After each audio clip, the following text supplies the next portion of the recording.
Hi all. So why don't we start? Last time we were talking about monopolistic competition. Just to remind you what this is, it is essentially like monopoly, but it is also essentially like perfect competition. It really is a mixture of both. It's like monopoly because there is this downward sloping demand curve that the firm faces, contrary to perfect competition.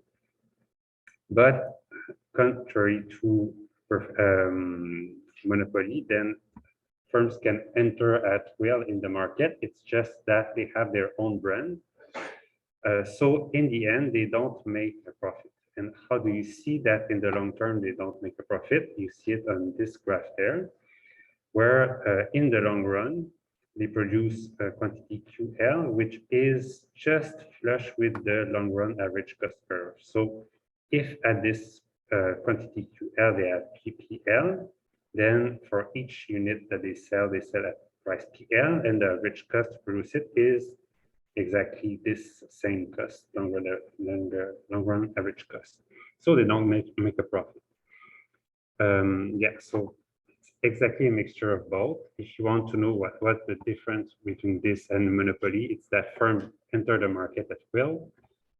But then their demand curve that they face is very, very flat. It's even maybe flatter than that one. So it's almost like a perfect competition.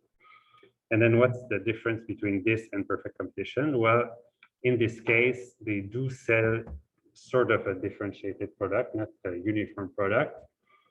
Yeah, and the demand curve is not perfectly flat, it's slightly downward.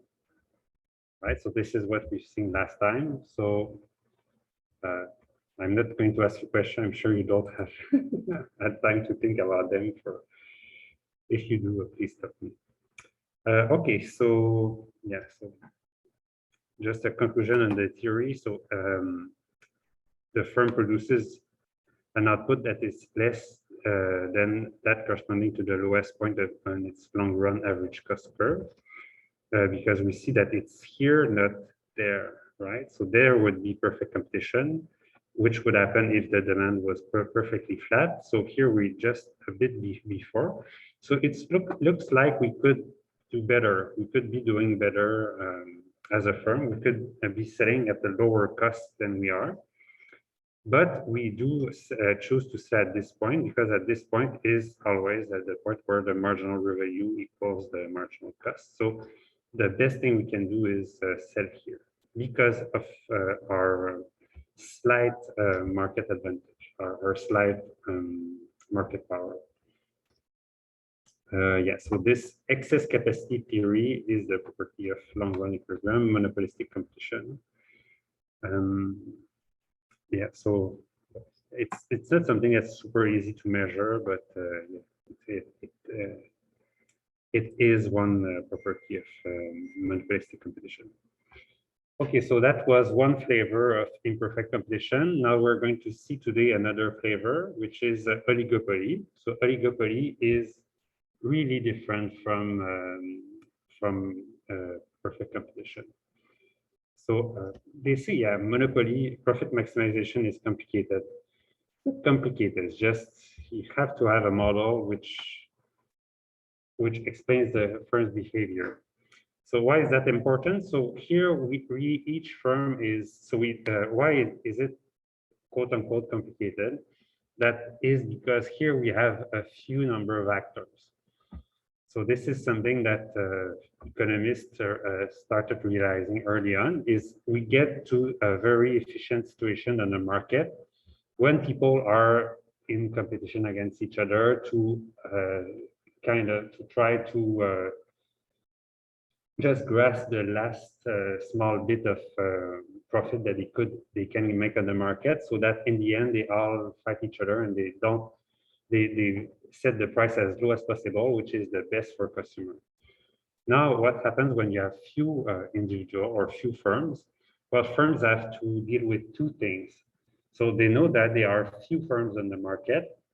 That's a market with uniform product, like a monopoly or like perfect competition. So they all sell the same thing. And what happens is then they have to care about what the consumers are going to do and also what their competitors are going to do. So it creates a lot of strategic behavior that we have to think about. And well, they do have to think about what their competitors do, but in the simplest, one of the simplest model we have is the Cournot model, which was developed turning of the 20th century. So in this model, in a nutshell, what they do is they know that they have like 3 competitors in the market, for instance, and they assume that these competitors produce whatever they produce and don't care about don't care about their own action. And then they sort of act as a monopoly on their small fraction of the market. So once you just postulate that this is what they do, then profit maximization is not complicated. It's just straightforward, like you would do for the others. But yeah, here this is just an introductory class, so they don't show profit maximization with the oligopoly firm. So I'm sure you're going to see this in the future. Now it's just very, very basic. But they use instead game theory, which can be sort of exotic if you never seen it before. So since we have more time on our hand, we're still quite in advance of the program. So I thought we could spend a few moments to just settle what is game theory and how it works. All right. Why would we need game theory? Well, we need game theory every time we have strategic behavior. So what is game theory? It's scientific study of strategic interactions. And since we have strategic interactions between each oligopoly firm, then we need game theory. So what's the basic dilemma of the oligopoly? It's to produce, to cooperate.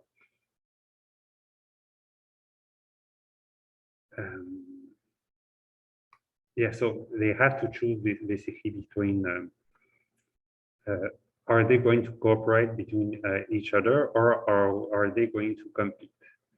So if they cooperate, you have this collusive behavior, which we have already seen. So this was last chapter.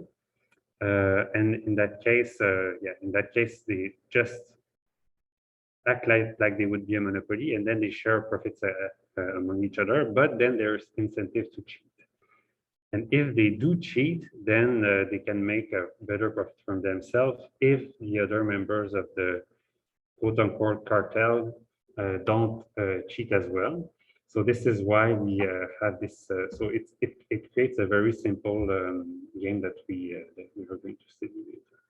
So this is what we call non-cooperative behavior or non-cooperative outcome, when firms decide that they don't want to collaborate or cooperate with their fellow oligopoly firms in the same market, and they just fight to gain as much profit from themselves, but they end up probably losing for most people. All right, so game theory is the theory that studies decision making. Yes, so what I was saying, in situation in which one player anticipates the reaction of other players to its own action. So when game theory is applied to oligopoly, the players are firms. So in game theory, we have players who are the people who are trying to make the best out of the situation. The game is the description of all the players, all the actions that they can make, and the strategies is their action.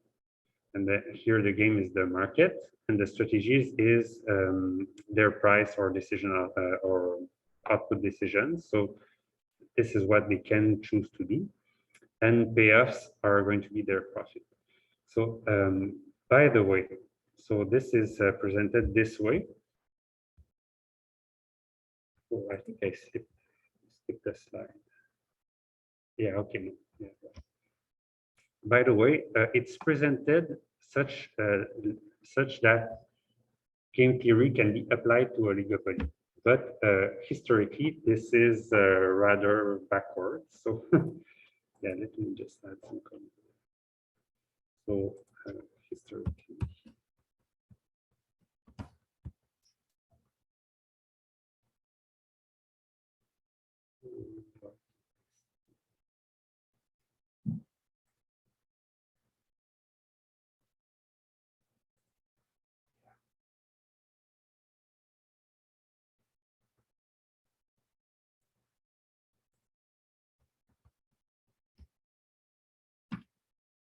Um,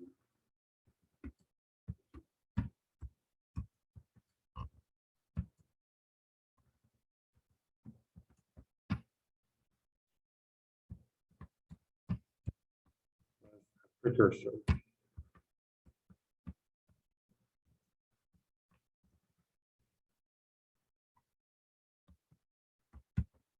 So we have people like Cournot.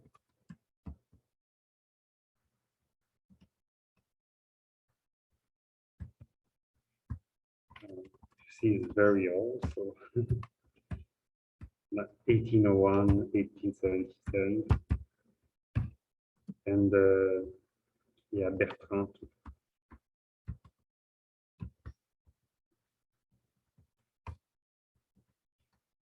1822.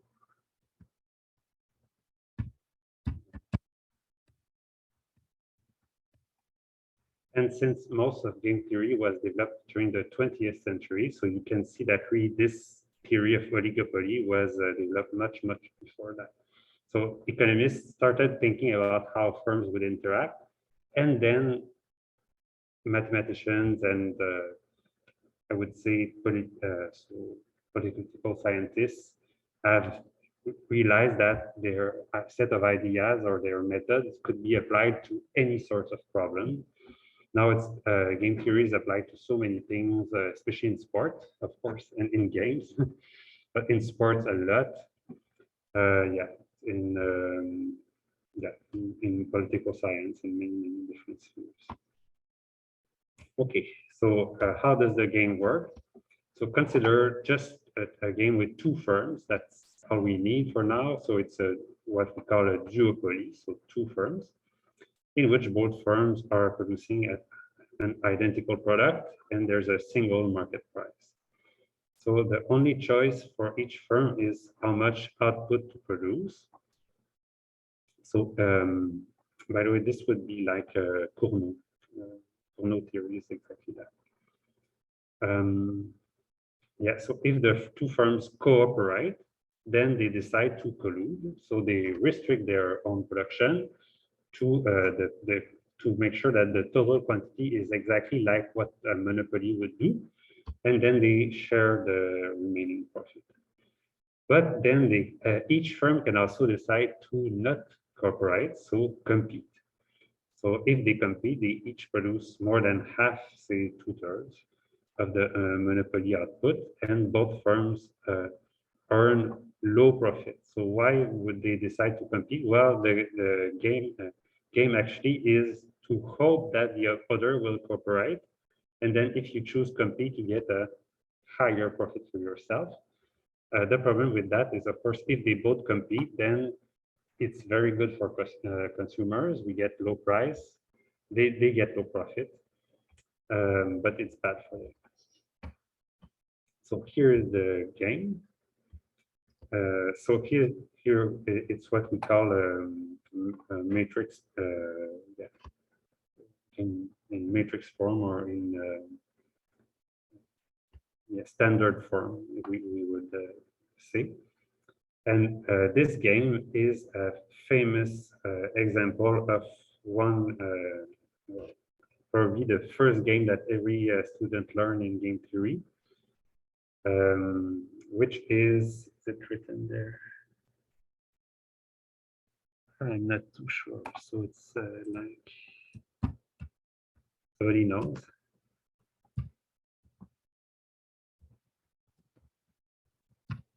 Prisoner's Dilemma. Have you heard of this? Yes. No. Ah, okay. All right. Yeah. So sometimes I forget what I say. Yeah, so here it is. So we're going to go through everything that's going on there. I can even... All right.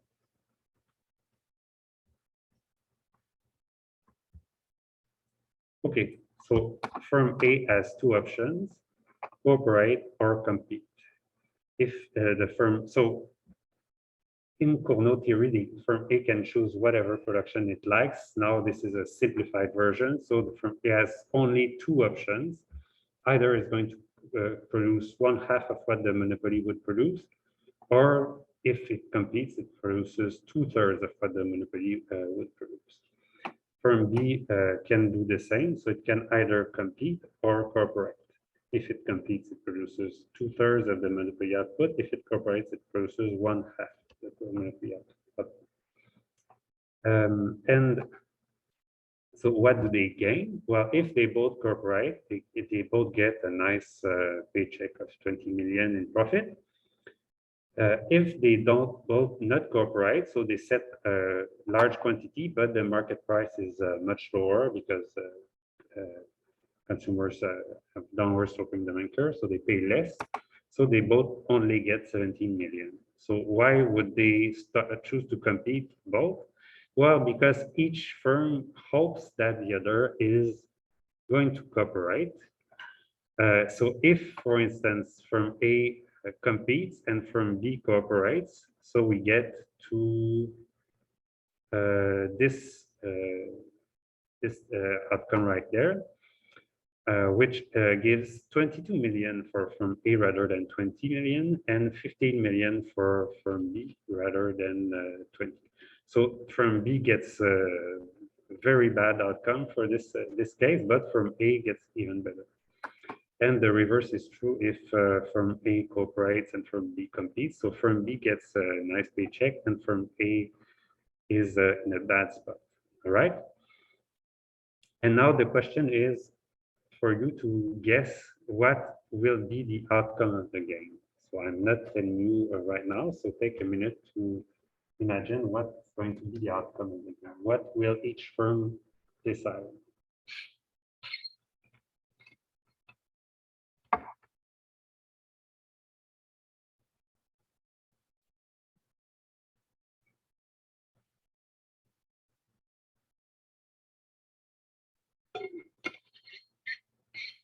I'm telling you here, there's an objective right answer.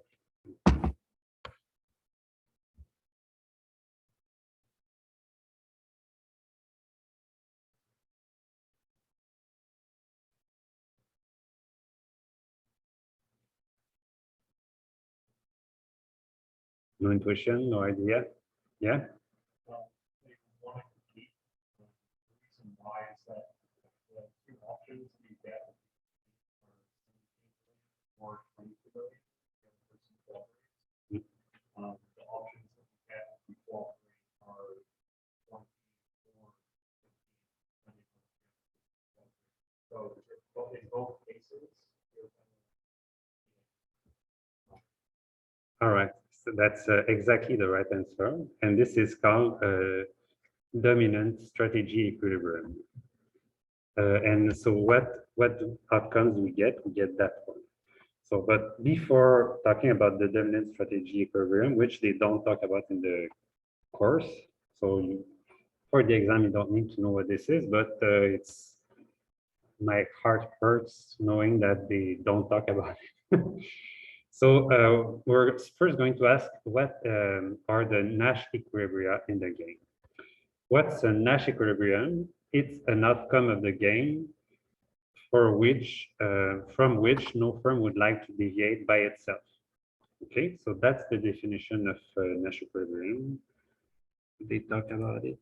Oh yeah, they talk about it. So then to understand what are going to be the Nash equilibria, you consider systematically each possibility, each outcome, and you ask yourself, does one player want to deviate from that or not? So let's consider 2020, so corporate.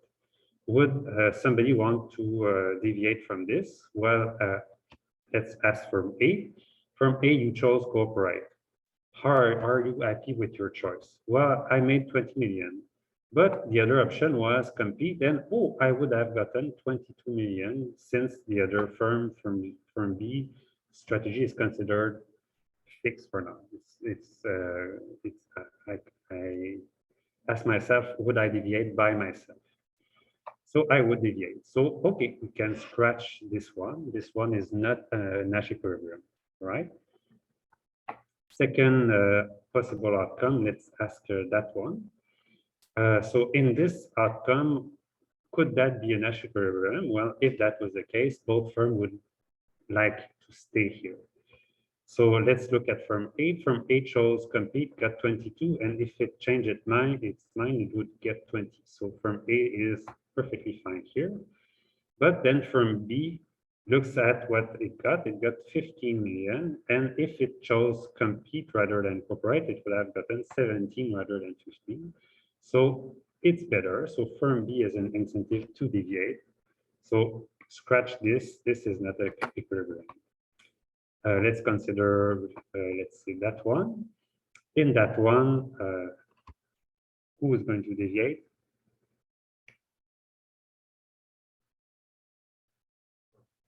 Yes, firm A is deviates. Firm B looks at the outcome, it's 22 million. Oh, I'm happy because the other option was 20, I don't deviate. But then firm A looks at it and it gets 15. So 15 is the worst outcome possible. So 17 would have been better. And so both firms are going to want to deviate to this. And then the last possible case is that one. So we get 17 million. Does any firm want to deviate? Well, firm A says, I get 17. I would have liked 20, but now I know that my partner has not chosen to collaborate with me. So the alternative to 17 is 15. So I decided to stay here. Same with firm B. So firm B got 17 and the alternative is 15. So we stay here. All right. So, and if you have very good eyes, you may realize that this square is slightly darker than the other. But I really didn't realize it at first. So let's me just put some red around it. So that's the Nash equilibrium.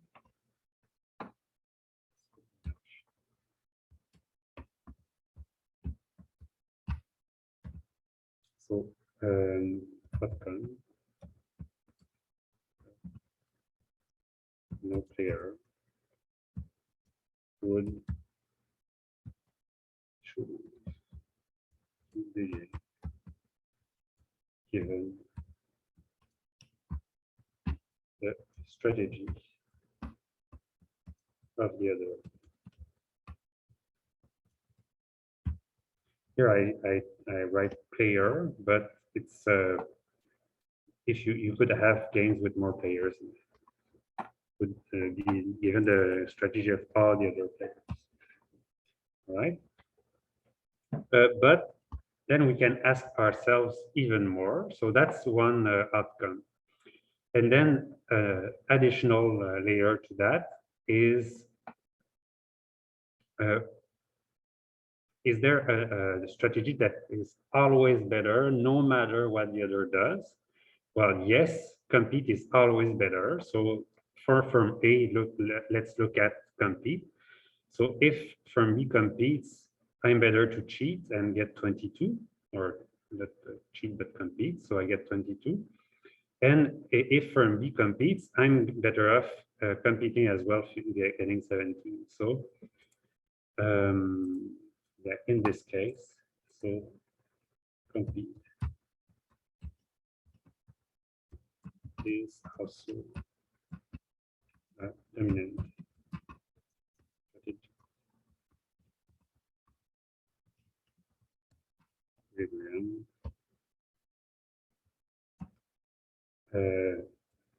No,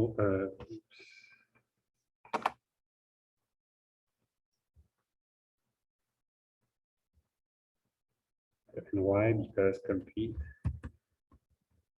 is a better strategy.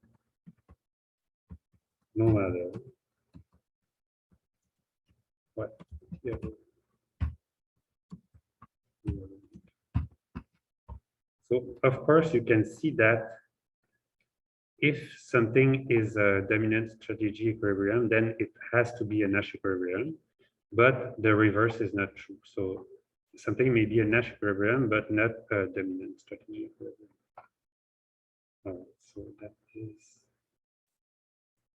this. So just to make sure that you understand well, I want to spend a few moments looking at other games, since we have time, and since so in previous years this was point-to-point fusion. So let's look at some others. Oh, by the way, I just want to say a few words about the Nash equilibrium, or about the prisoner's dilemma. But did I tell you a bit last time why it's called the prisoner's dilemma or not? No? All right. So the original story is the following. So yeah, let me go back. The original story is the following. So two people are caught committing a crime, and they are with the policeman. And the problem is they don't have enough proofs to really put them to jail for a long time. So they absolutely need at least one of them to confess about the crime.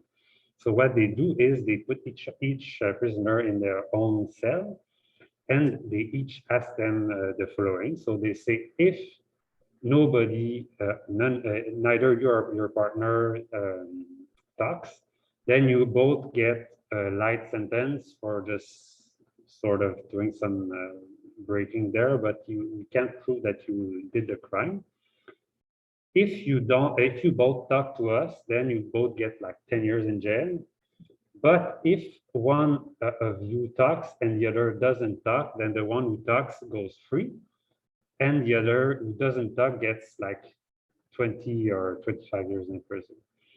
So you can see so it's exactly the same as here. So this is, for instance, if both get a light sentence, if both don't cooperate and they get a heavy sentence, here that's a reduced profit. If somebody helps the police, he gets to go free. So that's the best payoff possible. And the other gets the worst payoff possible. So that would be like super long time in jail. So this prisoner's dilemma game comes in so many situations that it's universal. Not universal, but it's useful in many countries. All right, so just to make sure that we are all on the same page, let me have some other games for you. So one that's less clear, so Battle of the Sexes. So it's a very old game, so don't be offended if it looks somehow sexist. That's an illustration of when game theory was developed. So back then they had other mentalities. So what is the story with Battle of the Sexes? So there's a man who likes boxing, and a woman likes ballet, and both like to go out with the other.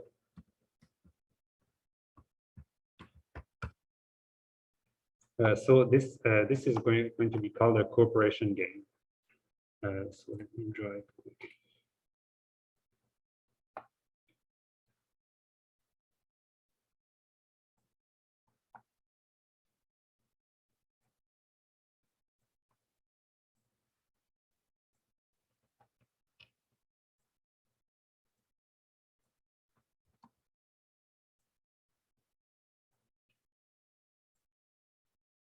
So let's put here, and here. And then here is ballet for boxing. Ballet for boxing.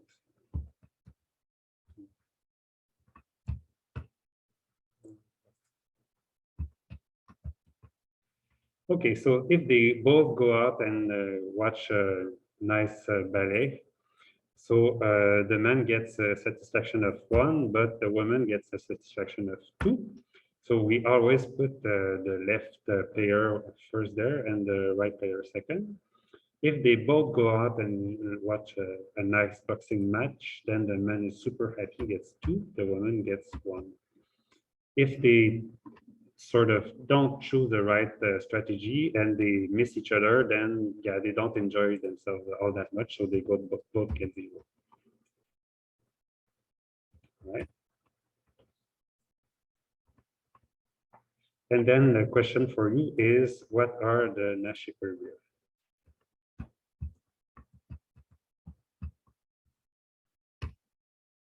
So take a moment to think about it.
No idea what are the Nash equilibria? Yeah. All right. So that's so you would say that so if the woman always chooses ballet and the man always chooses boxing, so we always get this outcome, which is not that good, right?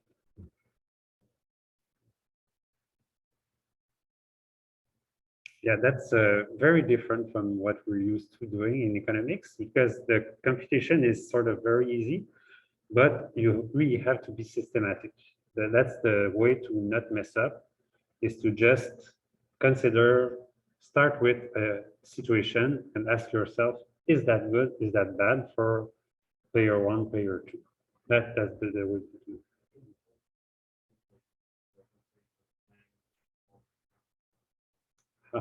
Well, that's the problem with you. You're just like 15 minutes in advance. Okay, so, but now let's start with what I've told you so far. Yes, so let's ask, so let's start with ballet. Can this be a Nash equilibrium?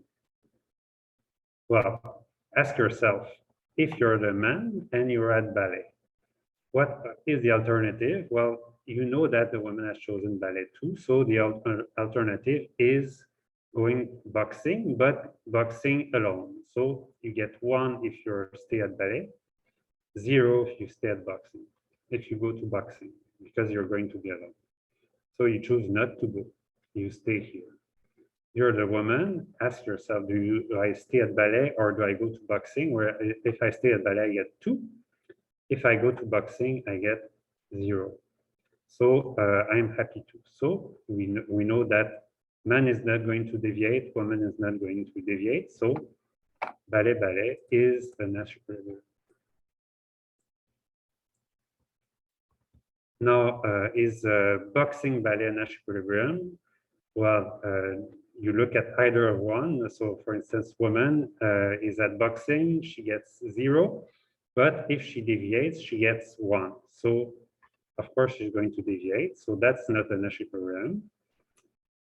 If we look at this outcome, so boxing ballet, so let's consider the man. The man chose the favorite activity, boxing, but the woman is at ballet, so the man gets 0. And if he decided to go with the woman, he would get 1.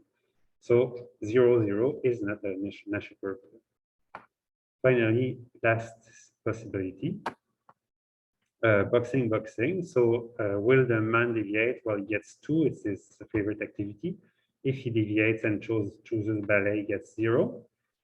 So he's not deviating. If the woman deviates, she rather than 1, she gets 0. So she does not deviate 2. So this is also Nash equilibrium. So yeah, ballet. So you can put these in. They're like these are. You could call them set of strategies, which describe outcome of the game, and boxing.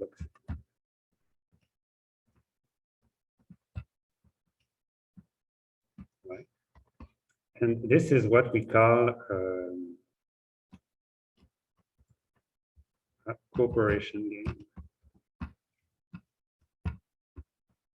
Why? Because you see that the payoff of the players are correlated, are positively correlated, because if the man and the woman choose the same outcome, they get a better payoff each of them, right? So that's a nice situation. Now I'm not going to go into randomness right away. So let's just consider a second game. So matching pennies. Oh yeah, and by the way, is there a dominant strategy here? Well, no, of course, because ballet is preferred if the woman has chosen ballet, but boxing is preferred if the woman has chosen boxing. So there's no dominant strategy in this case.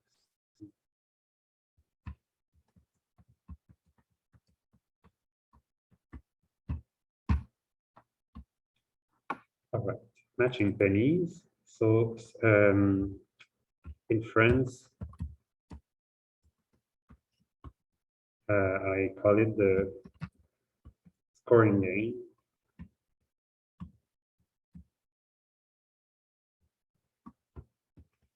So you're going to see why. So it's a very, very simple game. So here we consider the matching penny.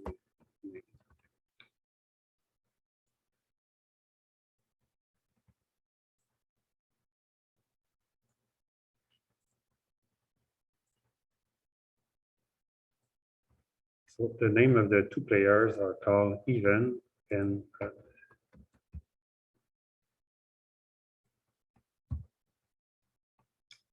even can choose heads or tail,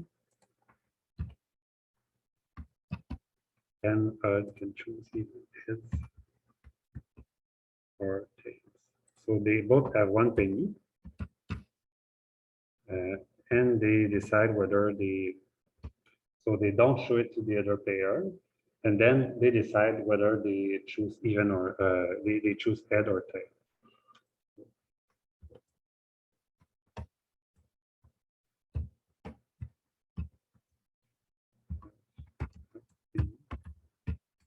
Which we flip at the same time. If both heads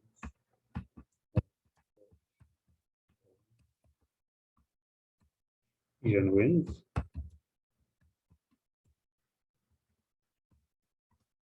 and of course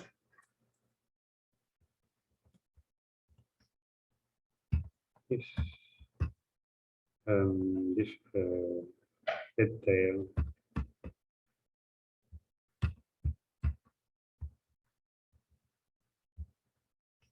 or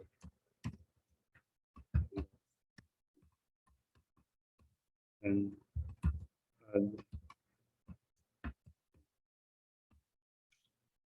So it's a very simple game. You don't show in advance what you chose, and then both reveal at the same moment. So it's a bit like rock, paper, scissors, but even simpler than that. So how do we write the payoffs? Well, if we get both heads, then we see that even is a winner. So he gets one, and odd is a loser, so -1. So I could choose win, lose, it doesn't matter.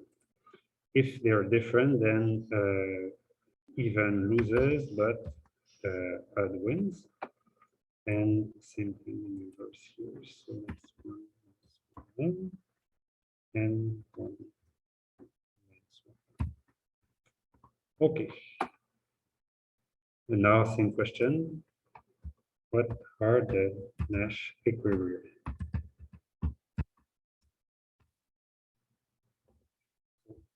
Like before, you ask yourself, if I'm in one spot, would one player have chosen something different? Would the other have chosen something different? Or would they have liked to choose something different?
Yeah, it looks like. All right. So no Nash equilibrium.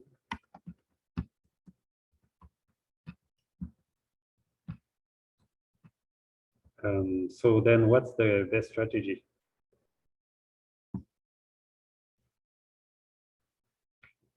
Assume I'm yeah, but so we both reveal at the same moment. We have to choose before the reveal what we are going to play. So imagine I'm in a tournament of matching pennies with you. So what would be your strategy in that game? What would you choose to do? Now, just don't look at the game, but just ask yourself, if you're trying to win against me, what are you going to do? Are you going to always pick heads or always pick tails? Or pick heads, then tails, then heads, then tails?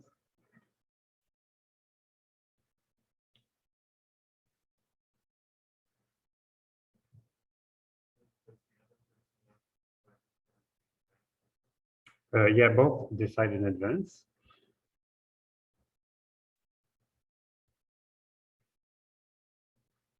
But so they don't have to pick always the same. So imagine we have many rounds, 100 rounds. Or I'm going to go back to my French example. So why do we call it the scoring game in France? It's because French are obsessed with football, French football, so soccer.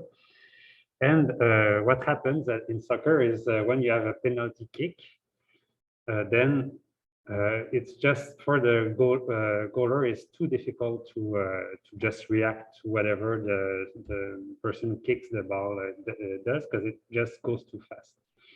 So then what if you're a goaler, there's only one strategy is to sort of guess where the other is kicking and jump in that direction, even though you're not too sure if that was the place where the other player is actually kicking the ball. So what you would have here is something like jump left, jump right, jump, kick left, kick right. And at the same thing happens is if the goaler jumps left and the scorer has kicked left, then he stops the ball. But if it doesn't choose the right direction and jumps right and the ball is going left, then there's a goal, right? So it's exactly the same situation. In that case, what do players do? End up doing? So do they always kick left, always kick right? Or does the goaler always jump left, always jump right? So you had the right answer before.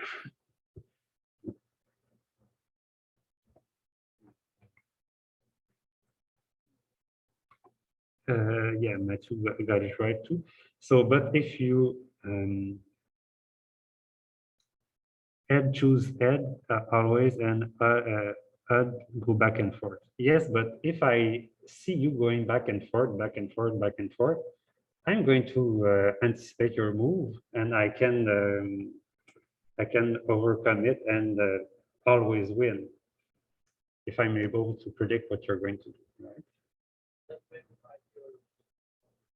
Yes, exactly. That's the name of the game. You randomize.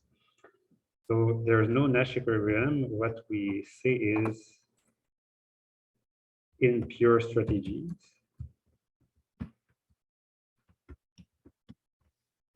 but there is a Nash equilibrium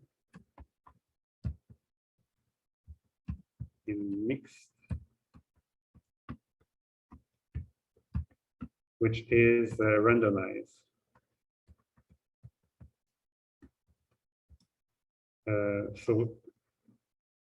So try to generate random numbers in your head and play half the time head, half the time tail. So,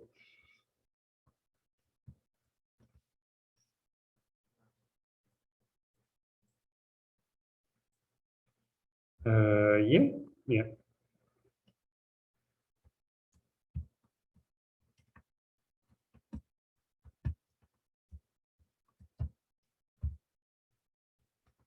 And what is important here is that Nash demonstrated that all games have equivalent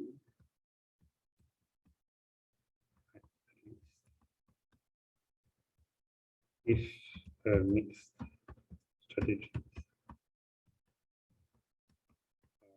are allowed. Now, I'm not going to discuss how you would do that, but basically, it's not that difficult. What you say is, I'm going to assign a probability to play head, probability to play tails. The other does the same, and you look at what probability makes players indifferent between keeping that probability or changing. And you realize that 50-50 is the Nash equilibrium. And by the way, there is a mixed strategy equilibrium here. So you could randomize and go at random at ballet, at random at boxing, and the woman could go at ballet and boxing and randomize. But that would be a very bad idea to do. But they could try and do that because sometimes they would miss each other. So you prefer to not randomize here, but there is a mixed strategy Nash equilibrium in this game too. All right, so last one. Which is fun too. It's chicken. So two young boys. Yeah, it's all old stories from the 50s. That's when the game theory was developed. Drive toys. each other.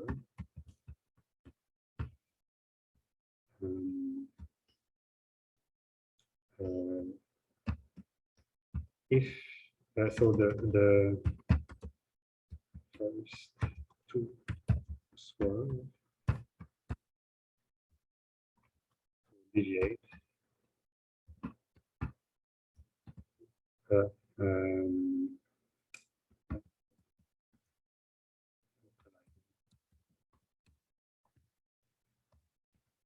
Is the chicken. So if you are a brave and masculine and fearless young man, what you do is you just drive towards your enemy and you take your hands off the wheel and hope for the best. And if you want to live and you deviate with your car, then you're the chicken and you have a shame for the rest of the summer, I would say. Okay, so how does the game look?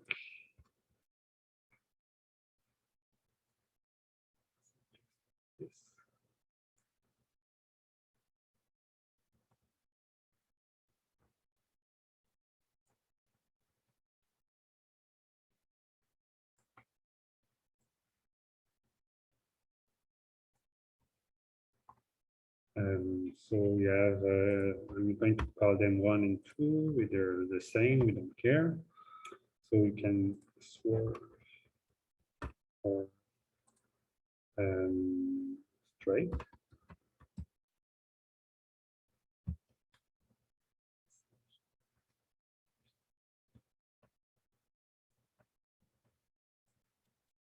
Straight and swerve. And so if they both swerve, then they both get 0, they're both chicken. If you swerve and the other goes straight, then you lose. So you get -1 and the other gets +1. And if you go straight and the other deviates, then you win. But if you both go straight, then you're dead. So let's just see. -1000, -1000. Yeah, that's life in a risky environment. Yeah, of course. So the thing is, when you win, you get your girlfriend. That's all right. So what are the Nash equilibria there?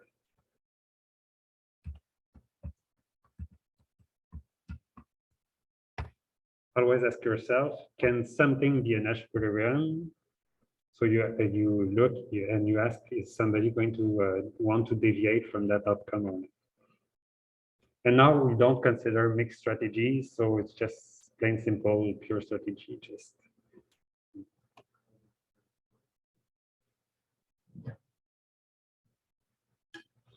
somebody has another opinion. Go straight, straight. We get -1000. Like, yeah, straight swerve. Yeah, all right. So let's look at them. Swerve. If I decide to go straight, so if I'm player 1, I got 0. If I decide to go straight, I get +1. So no, I don't choose swerve because I could have 1. So I deviate. So that's not a equilibrium. Straight swerve. So let's ask player 2. Player 2 and straight, would have been good to swerve? No, you got 0 and you get +1 here. So straight was the right decision. And for player 1, you get -1, you have shame, but if you decided to go straight, then you got -1000. So you don't want to deviate too. So straight swerve is an equilibrium, and the same thing is going to be true for the others. So here we have 2 equilibria. By the way, this what does that look like too? That looks another way you can consider this is nuclear threat. So if they both back down and nobody threatens nuclear attack, then we're good. If one really gets to say a certain country in the east of Europe that says, "Oh, I'm going to bomb you. You better give me what I want," and the other says, "Okay, all right, all right, all right." So he wins, he loses. But if the other says, "I'm going to destroy you," so okay, I back down. So yeah, one win, one loses, but we're good. But if they really go for it and they escalate, then we're all in a very bad shape. So you can see that all these games can be used to think about strategies in many, many different outcomes. All right. So that's all I'm going to say about games. Yeah, don't let them drive. That's a good strategy.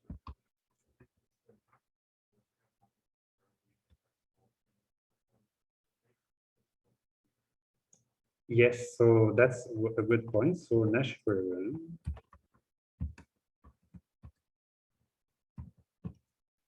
is best choice given the action or the other, but not necessarily best possible outcome for everybody.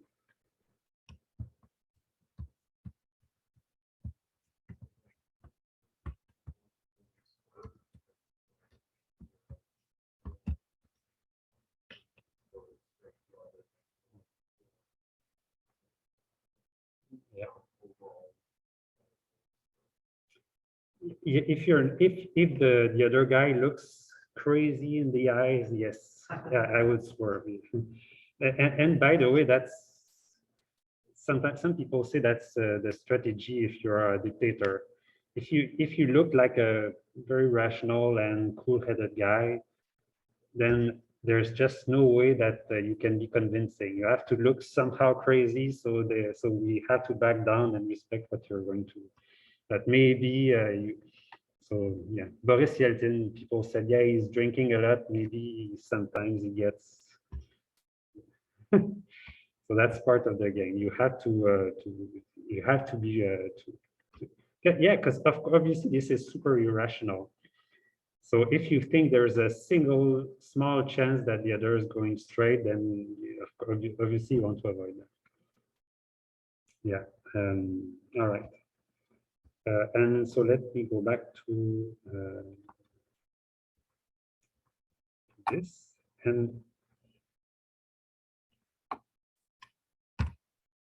by the way, this is exactly the case. So we see that compete is a dominant strategy. It's even stronger than an Nash equilibrium. So we are sure 100% they're going to compete. And yet they're both worse off than if they had both cooperated. That's the tragedy of the Nash equilibrium. If you think about the prisoner's dilemma. So if you think about the prisoner, they should both not cooperate with the police, and yet the game is designed in such a way that they both want to betray their partner and cheat. Yeah.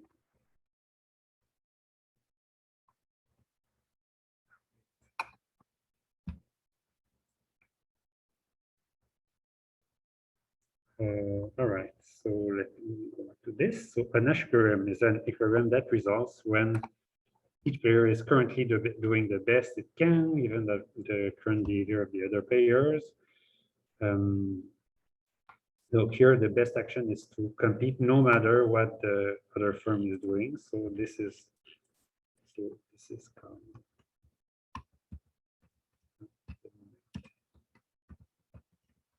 strategy.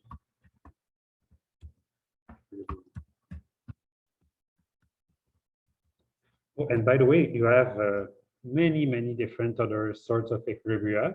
It's always the game is to add conditions or add concepts to help us decide what is going to be the outcome of the game. Because So some things are, if you can have some games in which you just don't know what's going to happen.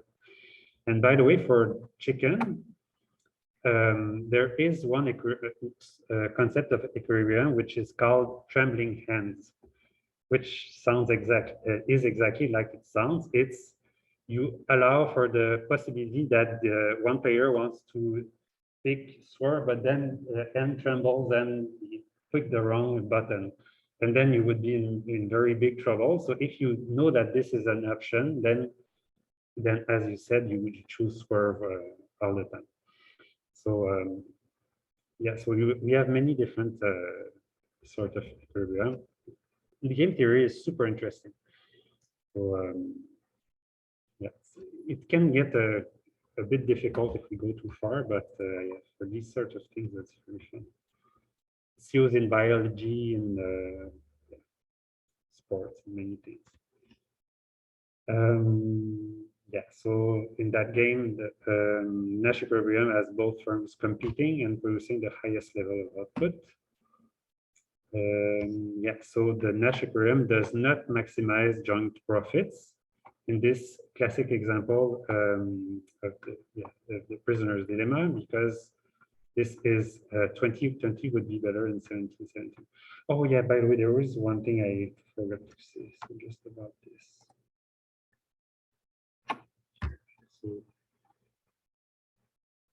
So this is called corporation game. So yeah, that game is called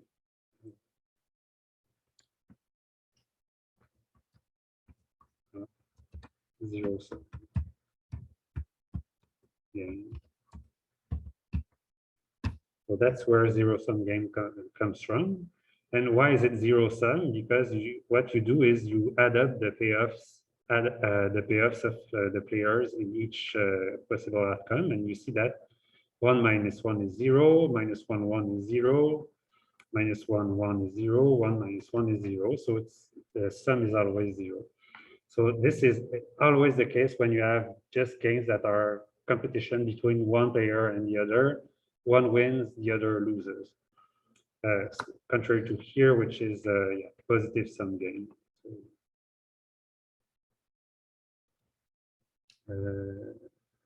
Yeah, corporation game or positive sum game.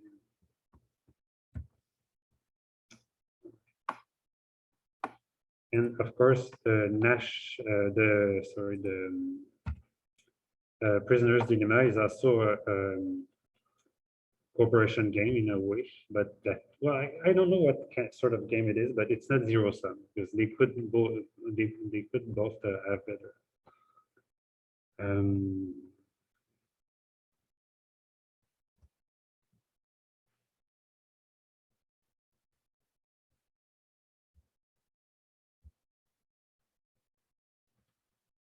Okay, one thing I wanted to ask. This is some, yeah, you've never heard of Pareto efficiency and stuff like that. So yeah, just in passing, so notion of Pareto improvement is when it's possible to get something that will to change the outcome such that one person has something better and every other people is not worse off. So that's a very general notion of welfare that economists use all the time. So you're probably going to see it later. And in this case, then starting from compete, then corporate would be a clear Pareto improvement. Why? Because it's possible to make players, say, from 1 better off, starting from 17 going to 20, without making the firm B worse off, because actually firm B would be better off to 17 to 20. So corporate would be a Pareto improvement over compete. And yes, economists use this notion of Pareto optimality. Here, just ask yourself, is it the maximum that both can get? No. So corporate is the maximum. All right, so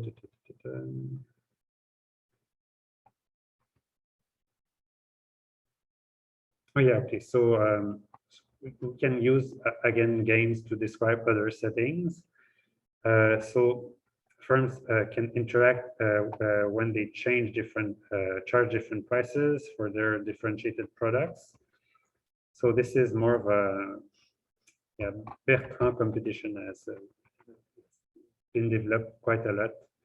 So when so in the Cournot case is more linked to that one where you choose the quantity and you let the market price adjust.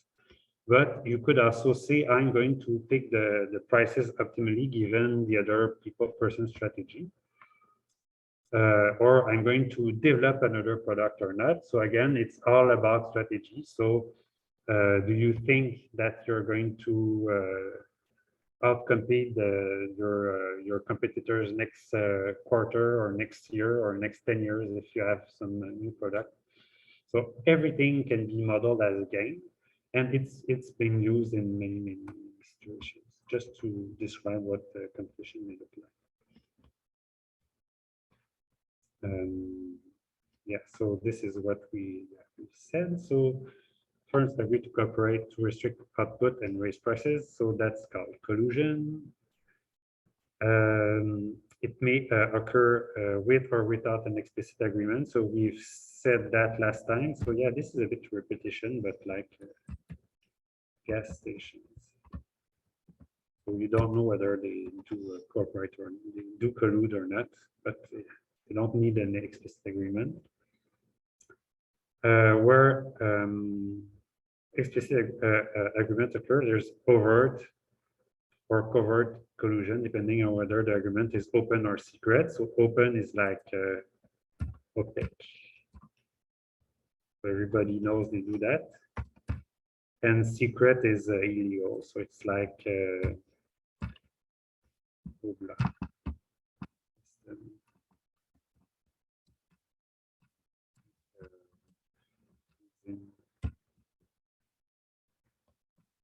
so most of them are illegal, actually.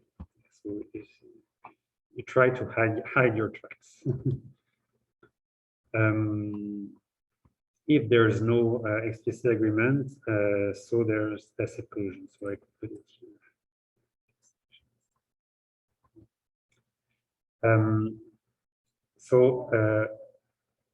Yeah, one thing I could add.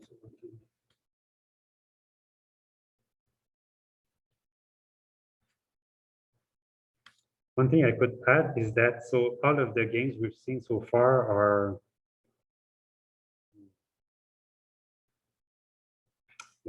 so all the games we've seen so far are instantaneous, meaning you just pick your strategy and then you play the game. So you pick ex ante and then you go and play. And then you cannot change really. But of course, many things happen that instantaneously, but in sequence. And of course, game theory is developed in to deal with that. So if you think of like a game like chess, then it's all about what I'm going to play, what my opponent is going to respond to, and then what I'm going to respond against his or her response until the end of the game. So everything is a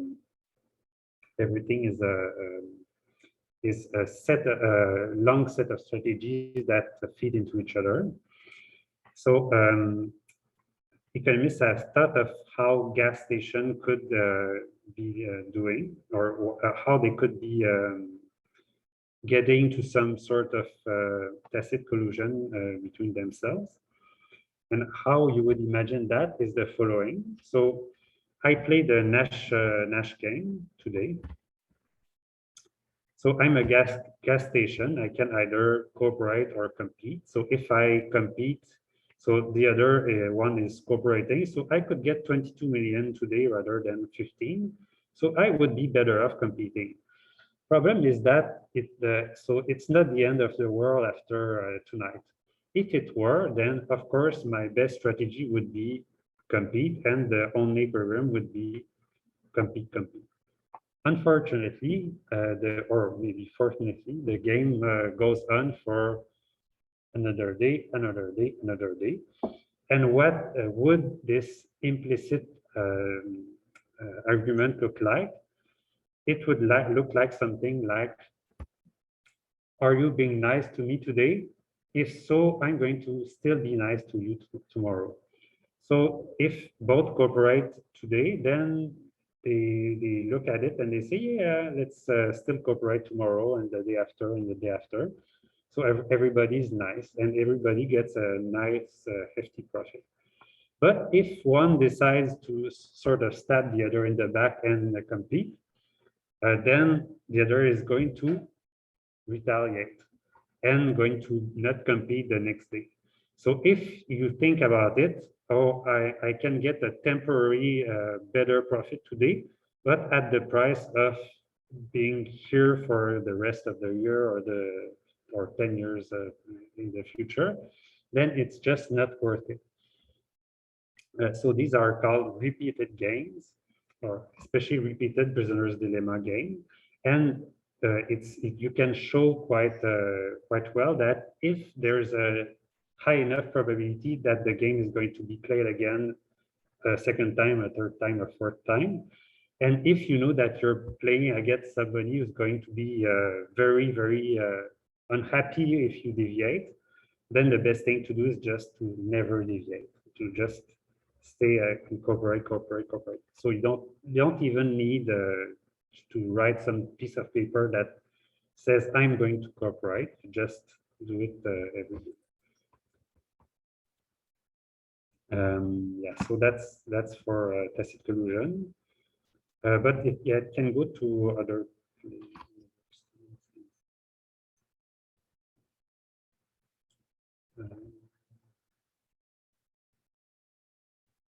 Yeah, competitive behavior. So that's the other. Yeah, I'm going.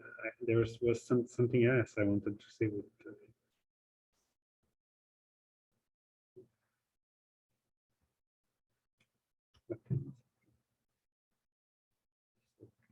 I'm just going to finish with this. This slide. So firms in a oligopoly often choose to compete effectively with each other in an attempt to attract customers away from their rivals to increase their overall share of the market. So there are strong incentives for oligopolies to compete with each other through pricing, advertising, product quality, and innovation. And we usually gain from such competition.